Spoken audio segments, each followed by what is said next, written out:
La Corporación Cultural de Mostazal, con motivo de la celebración del Día del Patrimonio, presenta Memorias de Mostazal. Conducen José Mella Rojas, gerente de la corporación, y el profesor Fernando Cifuentes López.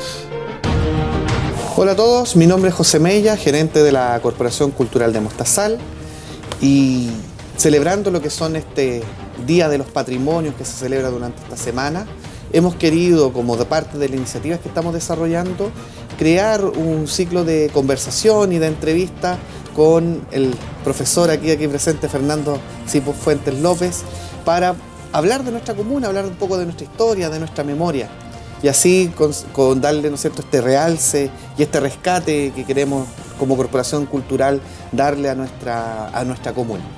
En esta segunda parte, profesor Fernando, hay un libro bastante interesante que usted desarrolló, que se llama Antes del Olvido, ¿ya? Que lo desarrolló en su momento apoyado, ¿no es cierto?, por la municipalidad, sí, la corporación cultural de esa época, ¿ya? Que habla de uno de los hechos que, lo que hemos conversado nosotros fuera de cámara, en otras instancias de la vida, puede ser uno de los hechos, a su juicio, el más importante de la comuna, o uno de los más importantes de la comuna. Yo pienso que sí. En una síntesis dice, con especial admiración, nuestro pueblo de San Francisco y Mostazal, en general evoca lo que su breve historia le ha ido entregando como transmisión de lo que creyó relevante. Por supuesto, se menciona al actor Alejandro Flores, en forma reiterada, de lo que y su esposa Carmen Moreno como grandes figuras de la escena nacional, que compraron una quinta y vivieron y estuvieron escasamente con nuestra gente, en el sector detrás de lo que es la estación. La calle de las Torres. La calle de las Torres, donde vivían las hermanas Torres. Igual mención se hace de don José Toribio Medina, el historiador, diplomático y político, que viviera en una casona de la recordada La Cartuja. Al mismo lugar, posteriormente, visita del recordado presidente de la República, don Eduardo Frei Montalva, y otros muchos más que vinieron, anduvieron por aquí y se fueron. Y siempre que hay que mencionar algo relevante en la historia de nuestro pueblo, se menciona a estas dos grandes figuras, por supuesto. Sin embargo, el flemismo de nuestro pueblo, lo que comentamos en la otra entrevista, de que nuestro pueblo lamentablemente tiene muy poco cariño por su propia historia, o olvida con facilidad, y tal vez debe ser la formación orográfica, ¿cierto? o la situación geográfica de un pueblo prácticamente de tránsito, lo que lo hace ser así. En algún momento estuve investigando con respecto a la caída del primer templo en 1906. Estuve revisando actas municipales del año 1906 y en ninguna parte se establece la caída, no quedó en acta. En ninguna parte dice en las actas del año ese 1906 de que hubiese caído como consecuencia del inmenso terremoto el primer templo de San Francisco. No parece, simplemente cosas tan significativas que quedan por nuestro flemismo, nuestra forma de ver las cosas muy rápidamente sin considerar lo importante de nuestra historia. Sin ir más lejos, la tragedia ocurría en la Navidad del año 1965, en el que encuentran la muerte dos de sus hijos, reconocidos por Carabineros de Chile como los primeros mártires forestales del país. Es decir, no estamos diciendo nosotros, esto lo está diciendo Carabineros de Chile. Han pasado inadvertidos con el paso del tiempo. Tuvieron admiración del tiempo reciente al suceso, pero después ni siquiera existe la sentida plática instalada en la Plaza de Armas de San Francisco, que recibía año tras año una ofrenda floral en recuerdo de esta gente, de estos dos mártires. Uno de ellos tiene a sus hijos ahí, que viven en San Francisco y son vecinos nuestros. Ellos fueron reconocidos por Carabineros de Chile, por el OS5, y están en una placa maravillosamente linda en el Cerro Blanco de Santiago. Están reconocidos allá y no están reconocidos acá. Vamos desde los comienzos. ¿Cómo nacen estos forestales? ¿Cómo nacen estas brigadas forestales? Nacieron por inquietud de nuestro presidente de la República, don Jorge Alessandri Rodríguez. En 1960, 1950. 58, por ahí, Ya. sí. No estaban, todavía no estaba creada la protección forestal nuestra, no la existía, la CONAF no existía. Por lo tanto, él pensó que una de las formas de disminuir o de atacar a los incendios forestales sería la creación de patrullas forestales mixtas a través del OS-5 de Carabineros de Chile. Y San Francisco tuvo un recordado capitán de carabineros muy, muy querido, especialmente por el Club Deportivo 21 de Mayo. Estoy hablando de don César Ortega. Y don César Ortega se apropió de esta intención que se cobijó en Carabineros de Chile y comenzó a buscar jóvenes del pueblo de San Francisco para formar una de las primeras patrullas forestales mixtas que existió en el país. Ese es el origen de esta patrulla forestal mixta de San Francisco. Lo posterior ya fue el conseguir cómo instalaron su primera vivienda, que la compraron al Hogar de Cristo. Era una casita de tablas que está ubicada precisamente donde está ahora y que comparte en la calle San Guillermo junto con el Club Deportivo Sea Martínez, que se formó tres años después de la tragedia. Esta tragedia fue el año 1965, el día de Año Nuevo. Por lo tanto, quien estaba como alcalde en aquel entonces, don Ernesto Mesa Invernici, suspendió todas las fiestas y no hubo fiesta ese año. Fue un año muy particular y la gente sintió mucho la pérdida de estas dos personas. El pueblo asistió casi en pleno al funeral de estos dos mártires. Hubo medidas de protección, de instituciones hacia los hijos que quedaron. Fueron 4 hijos que quedaron de Juan Froilán Sea, y todo un movimiento en relación con esta tragedia, que fue muy sentida. En la plaza se instaló al año siguiente una placa que no estoy seguro si lo hizo Carabineros o la hicieron los mismos forestales, porque en esa parte no es que me haya faltado la investigación, no me la aclararon. La placa decía a Luis Froilán Sea Gómez y Francisco Martínez Martínez, inmolados en la defensa forestal de Chile. Que la voz del viento en los follajes sea nuestro homenaje de admiración y gratitud. Esa era la placa que estaba allí en la plaza de San Francisco y que todos los años para el 31 de diciembre recibía la corona, la ofrenda floral, que todavía los que recordaban aquella hazaña la iban a poner allí, donde estaba, en uno de los mástiles de la antigua plaza.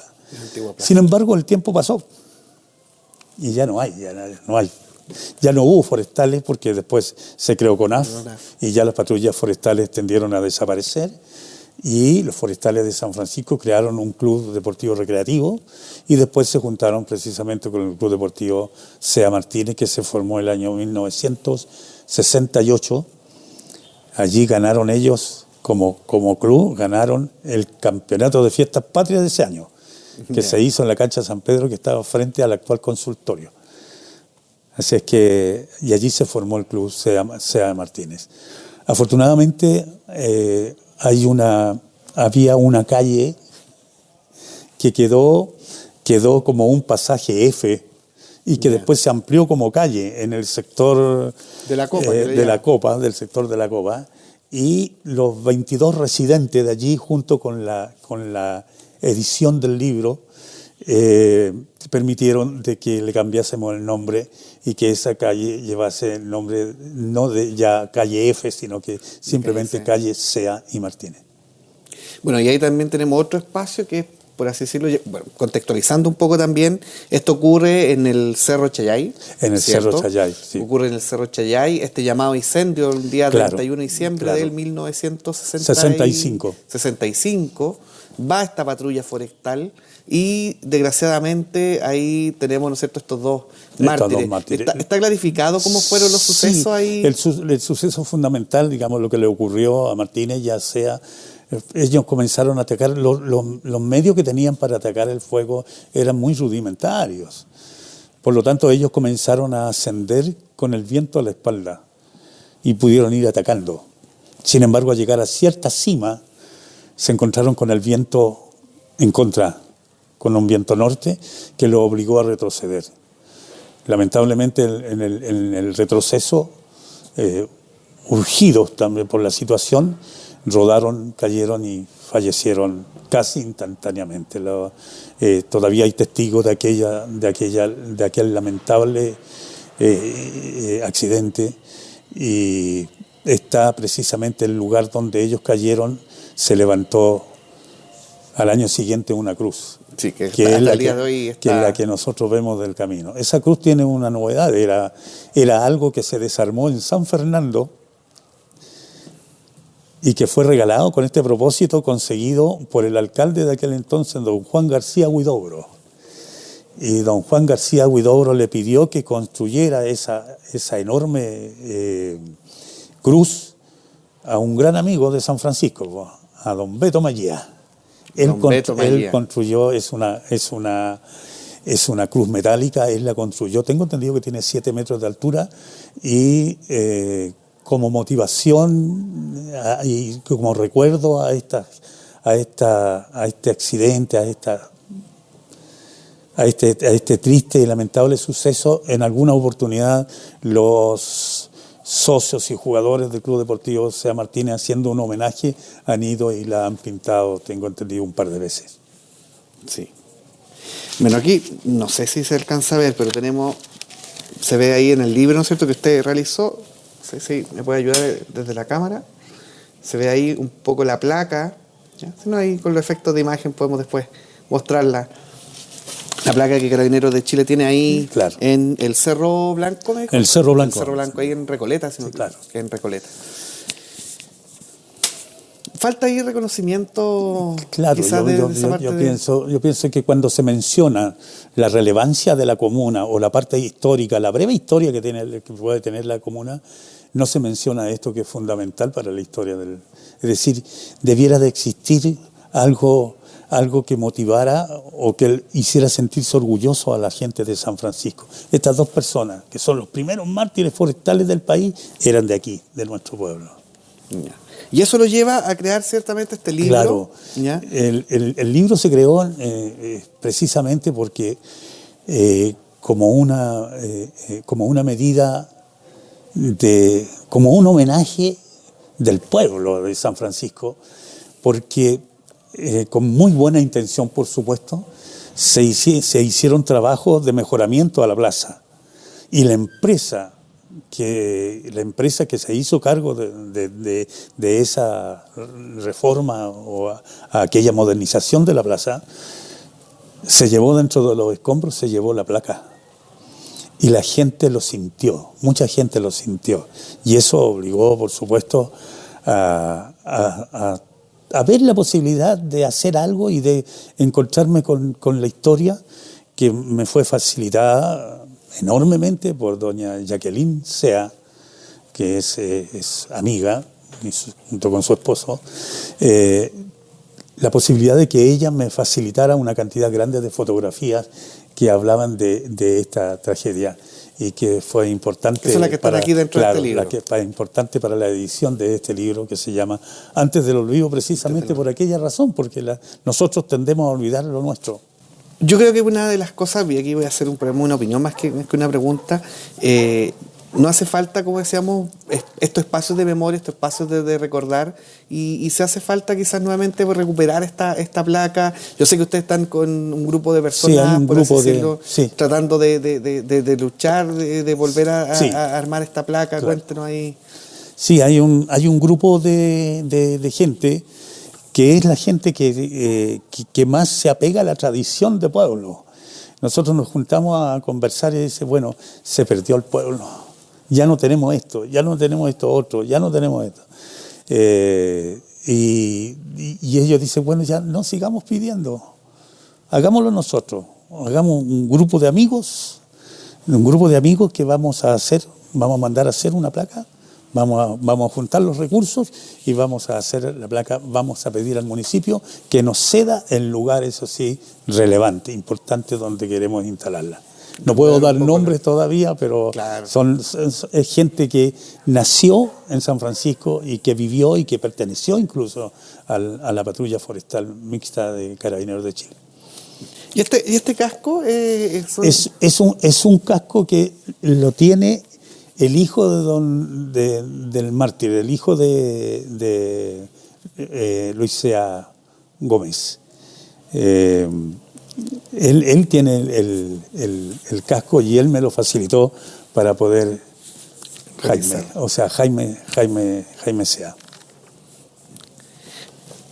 Parte de esta recopilación y parte de recordar en este Día de los Patrimonios para nosotros como Corporación Cultural es, por así decirlo, dar este realce aparte de nuestra historia, y quisimos dar como este pequeño capítulo especial, claro, hablando de este suceso.